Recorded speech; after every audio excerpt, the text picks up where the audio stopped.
فبیہا نے جب سے دیکھا ہے کہ اس کی بہن فرحین حمزہ کے ساتھ گھوم پھر رہی ہے اور آؤٹنگ کرتی ہے، کھانے کھا رہی ہے، تب سے اسے یہ بات برداشت نہیں ہو رہی، کیونکہ وہ تو چاہتی تھی کہ حمزہ اس کے زندگی سے چلے جانے کے بعد تباہ و برباد ہو جائے، اسی کے غم میں بیٹھا رہے، مگر اس نے دیکھا کہ حمزہ تو کامیاب بھی ہو رہا ہے اور وہ اپنی زندگی میں آگے بھی بڑھ چکا ہے، تو اس کو یہ بات بالکل بھی ہضم نہیں ہوگی۔ وہ اگلے ہی دن اپنی ماں کے پاس جائے گی اور اس کو بتا دے گی کہ فرحین آپی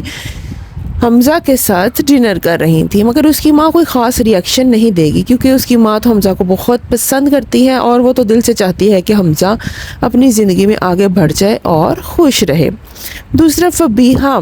جو کچھ ہادی کے ساتھ کر رہی ہے، ہادی بیچارہ ابھی تو چپ ہے، مگر ایک نہ ایک دن ہادی یہ ساری باتیں اپنے باپ کو بتا دے گا،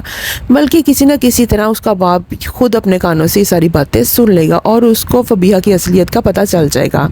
مگر فبیہا پھر اپنی چال چل کر ارحم کو مائل کر لے گی اور اس کو سمجھا دے گی کہ قصور صرف ہادی کا ہی ہے، میں تو اسے بہت پیار کرتی ہوں۔ ایسے میں حریم اور ہادی جو ایک دوسرے سے دور ہیں، ایک دوسرے کے پاس جانے کے لیے کوششیں شروع کر دیں گے۔ ہادی کہے گا کہ میں گھر سے نکل کے جاتا ہوں اور نانو کی طرف جاؤں گا تاکہ میں اپنی بہن کے پاس اور اپنی ماں کے پاس چلا جاؤں، کیونکہ میرے بابا تو مجھے چھوڑ ہی نہیں رہے ہیں۔ دوسری طرف ثنایا نے ہادی کی کسٹڈی کا جو کیس کیا ہوا ہے وہ ڈیلے ہوتا جائے گا۔ ایسے میں دونوں بچے جو ہیں وہ گھر سے نکل پڑیں گے اور گمراہ ہو جائیں گے، اور اس کا سارا الزام دیا جائے گا فبیہا پر، کیونکہ فبیہا ایک بچے ہادی کی ذمہ داری ہی نہیں اٹھا پا رہی۔ ایسے میں ثنایا بیچاری جو کہ اپنی ماں بھی کھو چکی ہے اور اپنا شوہر بھی کھو چکی ہے، اپنے بچے کھونے کی ہمت اس میں بالکل بھی نہیں ہے، وہ بری طرح سے ٹوٹ جائے گی، مگر وہ اپنے بیٹے کو کسی نہ کسی طرح سے ڈھونڈ ہی لے گی۔ ارحم کو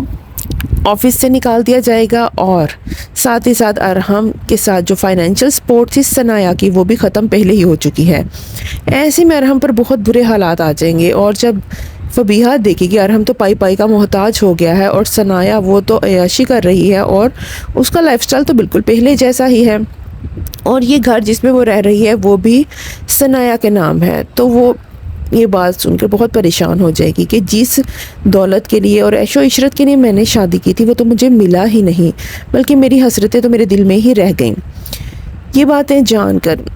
فبیہا پریشان ہو جائے گی، اور ایسے میں ہی ان پریشانیوں کی وجہ سے فبیہا کا مس کیریج ہو جائے گا۔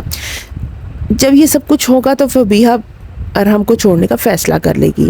کیونکہ اب ارحم سے اس کو کچھ بھی نہیں ملنے والا، اس لیے سوچے گی کہ مجھے ارحم کے ساتھ رہنے کا کوئی فائدہ نہیں ہے۔ دوسری طرف حمزہ بہت ترقیاں کر لے گا اور فبیہا پھر سے حمزہ کی طرف جانے کی کوشش کرے گی، مگر حمزہ اس کو بری طرح سے دھتکار دے گا اور اس کی حسرتیں ایسی رہ جائیں گی۔ سو فرینڈز، کیسا لگا آپ کو آج کا ریویو؟ اگر ریویو پسند ہے تو چینل کو لیجیے سبسکرائب، ویڈیو کا لیجیے لائک۔ Thanks for watching.